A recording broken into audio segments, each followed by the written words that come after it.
So, who knows what positive thinking is? Come on.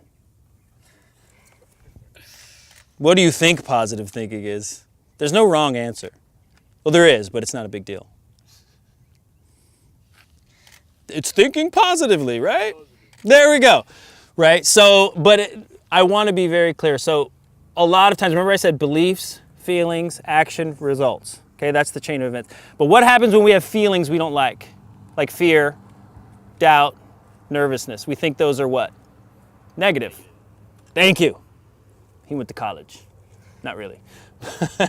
But you're in there. You're in there. He's going.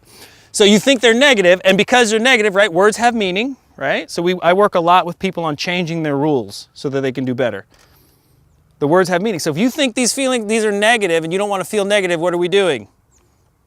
We're fighting those feelings. We're on the gate fighting those feelings. We're in the pits fighting those feelings. We're in the staging fighting those feelings. We're getting up to go do our thing and we're fighting those feelings. So that takes our eyes off the ball. Remember, energy suckers. That's kind of like in the worrying realm. Big energy suck. But I want us to change our rules about the feelings. Okay, because any feeling you have is energy, and I love energy, okay? Make sense? So quick question. You're walking down the street and someone busts out of a bank with a gun and they start chasing you. How do you feel? I'm just gonna run. I don't know. How do you feel? How do you feel? Terrified. I was just going to say scared. Scared. Negative feeling, correct? Yeah. Now, what do? Run. What do you do? Well, it depends. Well, come on. What do you think you'd do if you were terrified and someone's chasing you with a gun? Well, I guess I would run. You guess you would run. How fast do you think you would run? Pretty fast. You'd probably set a PR, right? A personal record, a personal best. Okay? Based off of what? Fear. Right. Based off of a negative feeling. So my question to you is how negative is that feeling if it helps you achieve your best?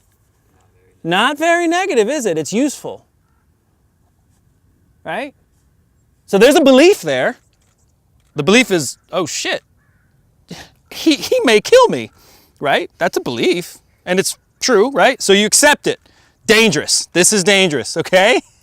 Feeling, fearful. Action, run your ass off, okay?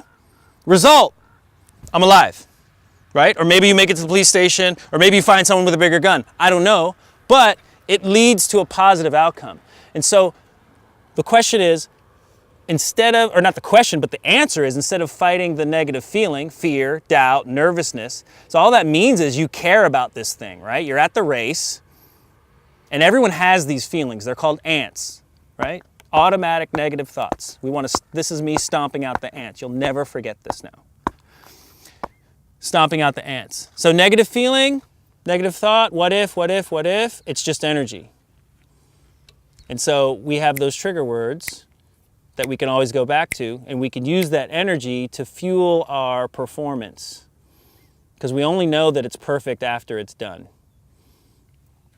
You can win a very ugly lap. Winning isn't always pretty, and it doesn't have to be.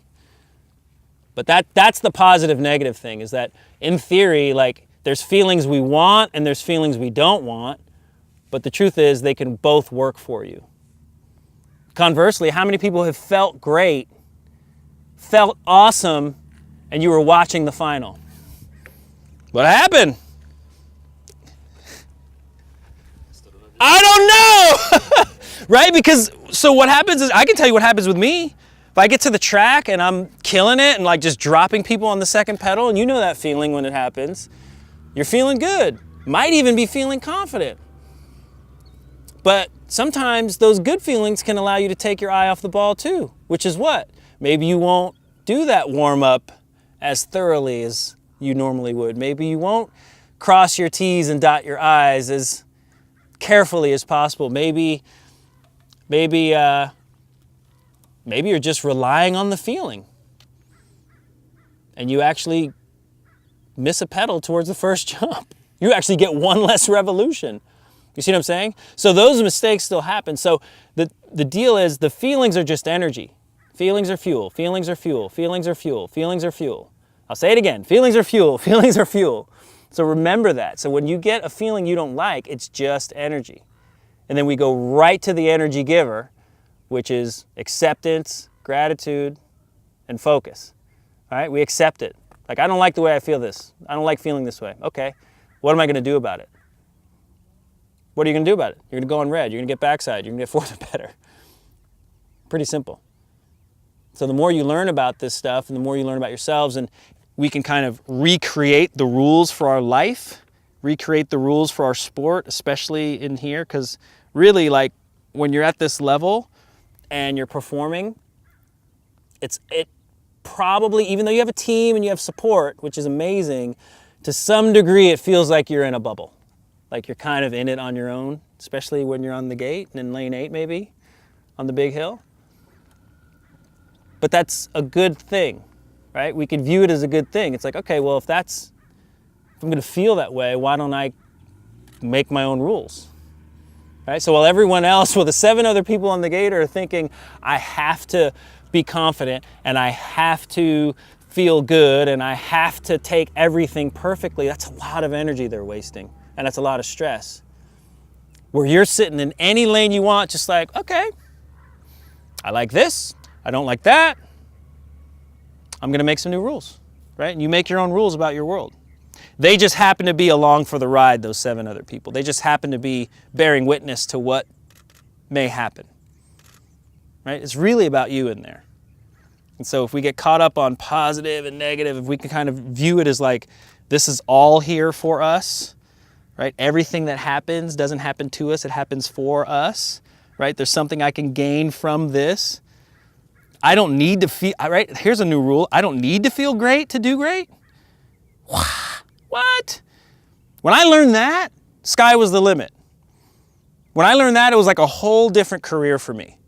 Because I was like operating like many athletes that I had to, like everything kind of had to be a certain way for me to perform. And then so if anything got out of that, I was out of sorts. And there was a lot of things that got in the way. Whether it was my homework when I was in college, whether it was, something going on with my family, because there's stuff that goes on with families or my kids or whatever it was, or just life in general, that got me out of sorts. And then let alone like getting to the track and the gate being fast or the gate being slow or the jumping in the wrong spot and I'm hitting it with the wrong pedal forward, whatever it was. Like I have to pedal through it because everyone else is doing that. But once I allowed myself to change the rules and say, wait, I can kind of feel any way I want and still perform, then it was game over. Then I went from being like a top 10 guy to a top 5 guy in points. Literally. And that's how we find that consistency. Because we like to feel good and we like to be psyched and confident. And if we can take advantage of that, great. But the consistency comes is when you might not be feeling great, when you're at a track that's crappy, when it's windy, or when, and all those feelings, those negative feelings that we try to fight to avoid. How can we do good when we're feeling that way? How can we be great when we're feeling that way? That's where the consistency comes in. That's how you become a Jordan. That's how you become a LeBron. That's how you become a Steph Curry or a Maris. That's literally filling in the valleys.